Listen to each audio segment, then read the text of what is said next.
નમસ્કાર વિદ્યાર્થી મિત્રો, VNSGU BS સેમિસ્ટર 1 માં જેમનો ઇતિહાસ વિષય મેજર અથવા માઇનરમાં છે તેવા વિદ્યાર્થીઓ માટે પેપર નંબર 2 સમકાલીન ભારતનો ઇતિહાસમાં ટૂંકા પ્રશ્નો આપણે આજે જોઈશું.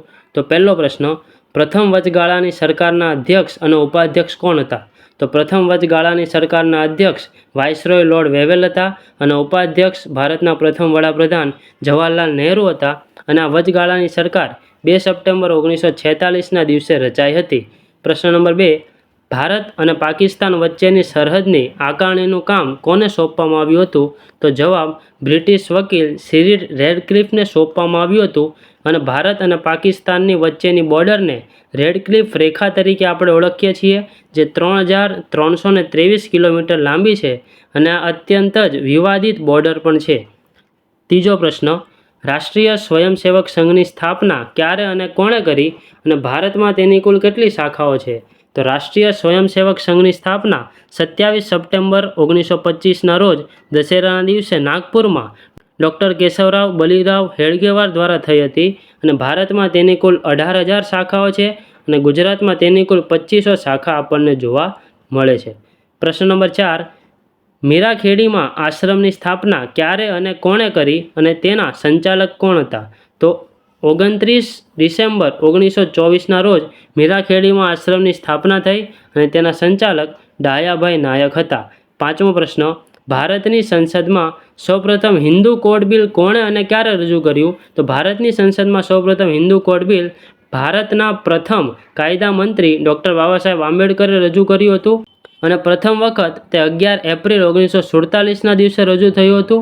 પરંતુ પ્રથમ વખત આ બિલ સંસદમાંથી પાસ થઈ શક્યું ન હતું, એટલે પુનઃ 5 ફેબ્રુઆરી 1951ના દિવસે આ બિલ રજૂ કરવામાં આવ્યું હતું.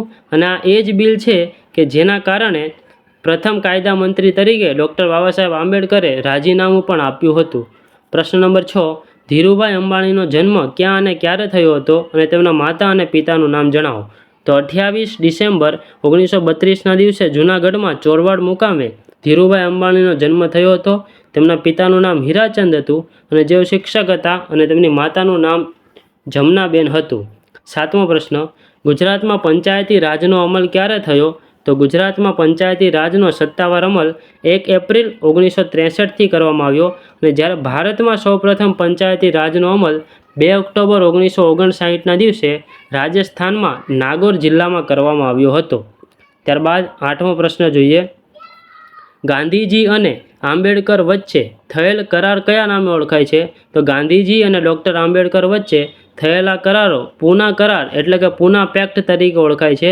24 સપ્ટેમ્બર 1932ના રોજ યરવડા જેલમાં આ કરાર થયા હતા.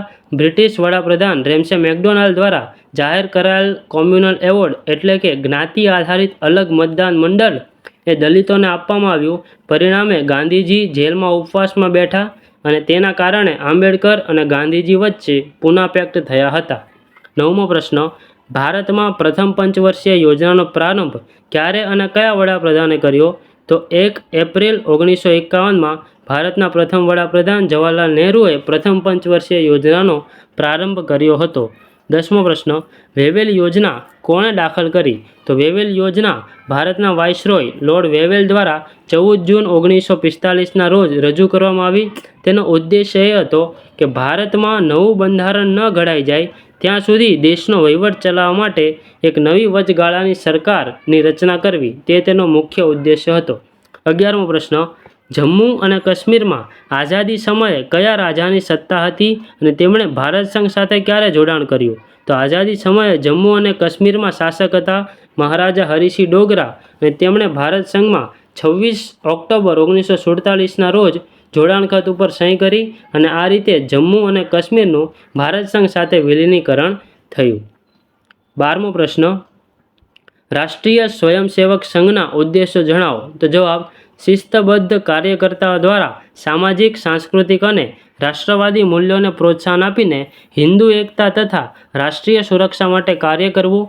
તે ઉપરાંત રાષ્ટ્રીય ચારિત્ર્ય નિર્માણ, સાંસ્કૃતિક રાષ્ટ્રવાદ, વ્યક્તિ નિર્માણ દ્વારા રાષ્ટ્ર નિર્માણ, સામાજિક સમરસતા અને સ્વાતંત્ર્ય પ્રાપ્તિ માટે યોગદાન આપવું તે રાષ્ટ્રીય સ્વયંસેવક સંઘના ઉદ્દેશો હતા.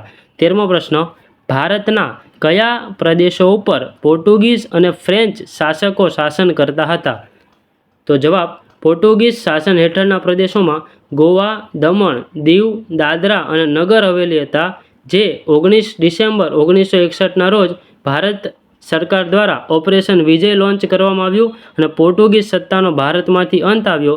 અને પોર્ટુગીઝ એ જ લોકો છે કે જે ભારતમાં આવનાર પ્રથમ યુરોપિયન પ્રજાતિ પણ પોર્ટુગીઝ અને ભારતમાંથી સૌથી અંતિમ જનાર યુરોપિયન પ્રજાતિ પણ પોર્ટુગીઝ હતી. ફ્રેન્ચ શાસન હેઠળના પ્રદેશો હતા પોંડિચેરી, કેરેકલ, માહે, યાનામ અને ચંદનનગર. 14મો પ્રશ્ન, બંધારણ સભાની કોઈપણ બે સમિતિ અને તેના અધ્યક્ષના નામ જણાવો. જવાબ કાર્યકારી અને પ્રથમ અધિવેશનના અધ્યક્ષ હતા ડૉક્ટર સચ્ચિદાનંદ સિન્હા, કાયમી અધ્યક્ષ હતા ડૉક્ટર રાજેન્દ્ર પ્રસાદ, ખરડા સમિતિના અધ્યક્ષ હતા ડૉક્ટર બાબા સાહેબ આંબેડકર અને ઝંડા સમિતિના અધ્યક્ષ હતા આચાર્ય જે.બી. કૃપલાની. 15મો પ્રશ્ન, પંચશીલ સિદ્ધાંતના 4 આદર્શો જણાવો. તો પંચશીલના સિદ્ધાંતો જવાહરલાલ નહેરુ અને ચીનના વડાપ્રધાન ચાઉ એન લાઈ વચ્ચે ઈસવીસન 1954માં થયા હતા. તેમના 4 આદર્શોમાં એકબીજા ઉપર આક્રમણ ન કરવું, એકબીજાની આંતરિક બાબતોમાં હસ્તક્ષેપ ન કરવો, પરસ્પર સમાનતા અને લાભ થાય તેવો વ્યવહાર કરવો અને ચોથું શાંતિપૂર્ણ સહઅસ્તિત્વનો સ્વીકાર કરવો. તો આ હતા VNSGU BA સેમિસ્ટર 1માં પેપર નંબર 2ના 2 ગુણના પ્રશ્નો. આગળના પેપર 2ના 2 ગુણના પ્રશ્નો આપણે બીજા ભાગમાં જોઈશું. ત્યાં સુધી ચેનલ સાથે જોડાયેલા રહેજો. આભાર.